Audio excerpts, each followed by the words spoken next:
오늘의 큐티 말씀은 사도행전 27장 1절부터 20절입니다.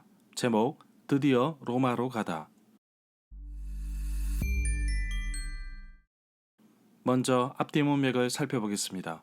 3차 전도 여행 후 예루살렘에서 붙잡힌 바울은 계속되는 유대인의 고소 고발이 있었지만 바울의 재판은 계속 이상한 방향으로 끌려갔습니다.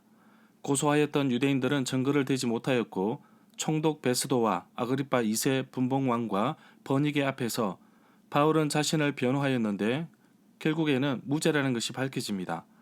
다만 바울이 로마 황제께 상소를 하였기에 로마로 향하게 됩니다.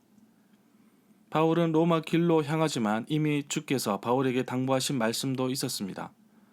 천부장 앞에서 자신을 변호하다가 무리들이 크게 분노하여 바울이 상할 처지에 있었는데 그날 밤에 주께서 바울 곁에 서서 담대하라고 말씀하셨고 예루살렘에서 예수 그리스도의 일을 정언한 것 같이 로마에서도 정언하여야 하리라고 말씀하셨습니다. 이 내용은 사도행전 23장 11절에 나옵니다.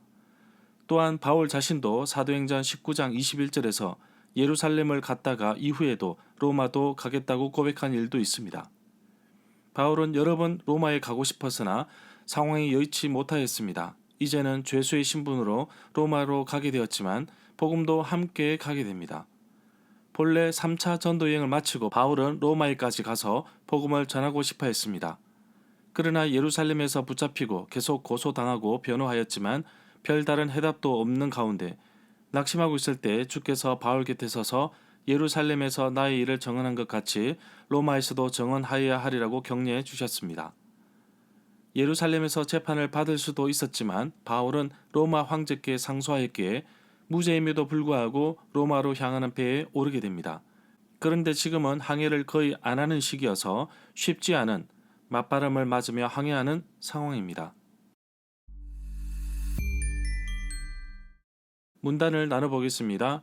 1절부터 3절은 로마로 가는 배에 오르다, 4절부터 11절은 험하고 어려운 바닷길, 12절부터 20절은 유라굴로 광풍을 만나다. 1절부터 2절에 보면 바울을 다른 죄수와 함께 배에 태워 이탈리아로 가는데 죄수의 몸으로 로마 황제 앞에 재판을 받기 위해 이송되는 첫걸음입니다. 이 배는 아시아 지방의 여러 항구를 거쳐가는 배였습니다. 우리라는 단어가 꾸준히 나옵니다. 바울과 함께 다른 그리스도인들도 함께 로마까지 동행하였던 것으로 봅니다. 3절에 보면 친구들로 표현된 사람은 그리스도를 믿는 교회 구성원들입니다.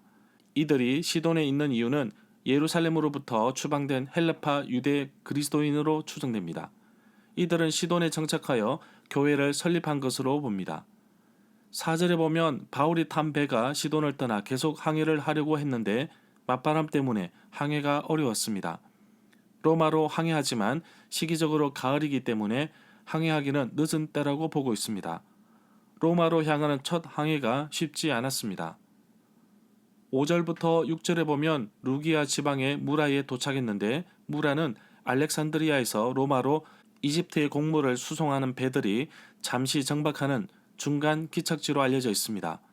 그곳에서 백부장은 알렉산드리아를 떠나 이탈리아로 가는 배를 발견하고 바울 일행을 그 배에 태웠습니다. 7절에 보면 해안을 바람막이로 라는 의미는 해안의 남쪽 면을 바람막이로 삼아서 항해를 하였다는 말로 볼 수 있습니다. 9절에 보면 여러 날이 걸려 많은 시간을 빼앗겼습니다. 그리고 금식 기간이 이미 지나 더 이상 항해하는 것은 위험하였기에 바울은 그들에게 충고를 하였습니다. 금식 기간은 레위기 16장 29절부터 31절에서 영원히 지켜야 할 규례로 규정하고 있습니다. 일곱째 달 11일에 스스로 괴롭게 하고 아무 일도 하지 말고 본토이든지 거류민이든지 반드시 지킬 것을 말씀하고 있습니다. 9절에 말하고 있는 금식 절기는 9월 말부터 10월 초에 거행하는 유대의 속죄일을 말하고 있습니다. 실제로 9월 15일 이후에 지중해를 항해하는 것은 위험한 것으로 알려져 있고 11월 1일부터 3월 10일 사이에는 지중해 항해를 아예 금지시켰다고 합니다. 11절에 보면 그러나 백부장은 바울의 말보다도 선장의 말과 배의 주인의 말을 더 믿었습니다. 이 당시에 배의 주인, 선주도 관례대로 배에 함께 타서 항해를 하였다고 합니다. 12절에 보면 결국에는 바울의 조언을 듣지 않고 글에 대해서 겨울을 보내자고 결정이 내려지는데 이를 위해 약 80km 정도 떨어진 베닉스 항구에 도착합니다. 이 항구는 서쪽을 향하여 트여 있습니다. 한쪽은 서남을 한쪽은 서북을 향하였다는 표현은 동북과 동남을 향하였다로 번역할 수 있습니다. 그리스어, 헬라어에서는 바람의 이름은 그 방향에 따라 붙여졌습니다. 베닉스는 그레데 섬의 한 항구로서 오늘날 페니카만으로 알려져 있습니다. AD 6세기 지진으로 인해 바다 수위가 올라가 이전에 누가가 기록하였듯이 각각 남서쪽과 북서쪽을 향한 두 개의 만이 존재하였습니다. 13절부터 14절에 보면 때마침 남쪽에 순풍이 불기 시작했습니다. 자기들의 계획대로 된다고 생각하고 닻을 올리고 크레타 섬 해안을 바짝 붙여서 항해를 하기 시작했습니다. 그런데 갑자기 유라굴로라고 부르는 폭풍이 섬 쪽에서 불어왔습니다. 유라굴로는 동북에서 불어오는 폭풍을 말합니다. 헬라어와 라틴어가 섞인 합성어입니다. 헬라어 유로스 동풍과 라틴어 아킬로 북풍이 합쳐진 이름입니다. 15절에 보면 배는 폭풍에 휘말려 바람에 거슬러 조금도 앞으로 나가지 못했습니다. 그래서 우리는 앞으로 가려는 노력을 포기하고 바람이 부는 대로 배를 내맡기고 표류하기 시작했습니다. 17절에 보면 폭풍이 몰아치자 그룹배가 위험해서 끌어올려 고정을 시킨 것은 파손을 방지하기 위함이었고 서르디스 모래톱에 걸리지 않기 위해 연장을 내렸는데 닻을 내린 것으로 해석한 곳은 세번역 성경이고 돛을 내렸다고 해석한 곳은 쉬운 성경입니다.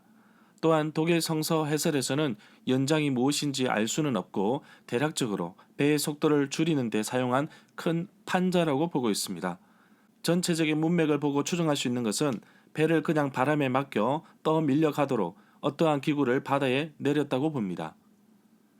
여러 날 동안 해도 못 보고 별을 보지 못했다는 것은 나침반이 없던 시절 방향조차 모르고 떠밀려 가고 있었다는 것을 말해주고 있습니다. 목적지를 향한 방향을 잃어버렸기에 이들은 살아날 희망마저 점점 잃어간 모양입니다. 절마다 상세한 설명과 구절 해석, 핵심 내용과 중심 줄거리는 네이버 블로그에 올려져 있습니다. 내게 주시는 교훈입니다. 그토록 가고 싶은 로마를 비록 죄수의 몸으로 가지만 하나님께서는 바울이 생각지도 못한 방법으로 안전하게 이동시킵니다. 하나님의 생각은 나의 생각보다 앞서시며 하나님께서 하시는 일은 내가 하는 일보다 더 앞서 행하십니다. 하나님을 신뢰하고 믿고 따르는 것이 얼마나 중요한지 말해주고 있습니다. 어쩌면 바울을 3차 전도 여행 후 예루살렘에 도착하여 자신의 사역에 대해 인정받고 위풍당당하게 로마로 향해 갈 수 있었을 것이라고 생각했을지도 모릅니다. 그러나 지금의 모습은 죄수로 너무나 초라합니다. 어쩌면 내가 기대하던 꿈같은 환상의 방법이 아닐 수 있을지라도 꼭 기억해야 할 것은 하나님은 나를 하나님의 놀라운 계획 속에 이끌고 계시다는 것을 믿고 따르는 것이 얼마나 중요한지 깨닫게 됩니다. 지금 내가 당하는 여건과 환경이 어렵다고 할지라도 놓지 말아야 할 것은 하나님의 약속입니다. 로마로 가야 하는 분명한 목표가 있었기에 바울은 묵묵히 죄수의 몸이지만 따릅니다. 순풍에 돛을 달아 빨리 로마로 가고 싶은데 바다 바람이 여의치 않습니다. 마치 우리의 삶과 같습니다. 하나님께서 예비하신 풍성한 삶을 향하여 꾸준히 가려고 하지만 고난과 어려움이 자꾸만 나를 무너뜨리려고 합니다. 그럴수록 하나님을 의지하고 믿고 순종하며 나가는 것이 얼마나 중요한지 다시금 생각하게 합니다. 짧게나마 지나온 시간을 하나님께서 어떻게 인도하셨는지 살펴보았습니다. 몸이 아파서 걷지도 못한 가운데 사역을 해야 했고 정말 지쳐서 낙심되는 가운데서도 하나님은 깊은 수렁에 있는 저를 끌어올려 반석 위에 세우시고 흔들리지 않도록 해주셨습니다. 어려운 환경 가운데서도 주님께서 주신 분명한 목표가 있었기에 잘 이겨냈습니다. 하나님은 내 생각보다 앞서십니다. 나는 더 좋은 환경을 찾지만 하나님은 더 좋은 사람을 찾으십니다. 기억합시다. 하나님이 내 편이 되어 달라고 기도하기보다는 내가 먼저 하나님 편에 서게 하옵소서.